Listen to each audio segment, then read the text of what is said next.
एक बार एक गांव में एक साधु रहता था जो भगवान पर बहुत विश्वास रखता था। ये बार वह साधु पेड़ के नीचे बैठा था और भगवान को याद कर रहा था तो अचानक वहां बाढ़ आ गई। चारों तरफ पानी ही पानी। सब लोग अपने आप को बचने के लिए ऊपर पहाड़ की तरफ भागने लगे।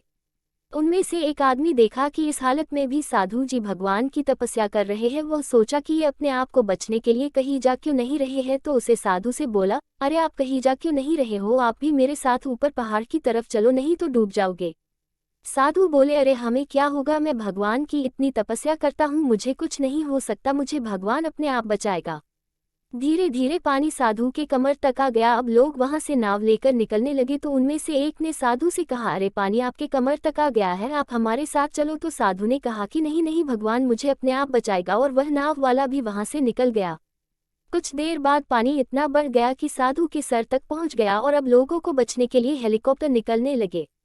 एक हेलीकॉप्टर साधु के पास आया जो कि आखिरी हेलीकॉप्टर था। साधु के पास नीचे रस्सी फेंकी और बोला, इसे पकड़ो और ऊपर आ जाओ, नहीं आप डूब जाओगे, यह आखिरी हेलीकॉप्टर है और आपके पास में दूसरा कोई रास्ता नहीं है बचने के लिए। साधु ने कहा, ये रस्सी वापस ऊपर खींच लो और आप चले जाओ, मुझे भगवान के ऊपर पूरा भरोसा है, वह मुझे बचा लेगा। पानी काफी ऊपर आ गया, पेड़ डूब गया और साधु की भी डूबने से मौत हो गई। मरने के बाद साधु भगवान के पास गया और बोला, हे भगवान, मैंने पूरी जिंदगी आपकी तपस्या की, मेरा सारा जीवन आपकी आराधना करने में लगा दिया, फिर भी इतने भरोसे के साथ इंतजार किया कि तुम मुझे बचने आओगे, लेकिन वहां मेरी डूबकर मौत हो गई और तुम नहीं आए, ऐसा क्यों? भगवान बोले, मूर्ख इंसान, एक नहीं 3 बार आया था, वो तीनों बार में ही तो था, पहला पैदल, दूसरा नाव के द्वारा और तीसरा हेलीकॉप्टर के द्वारा, लेकिन तुमने मेरा एक भी अवसर पहचान नहीं पाया, पता नहीं किसका इंतजार कर रहा था।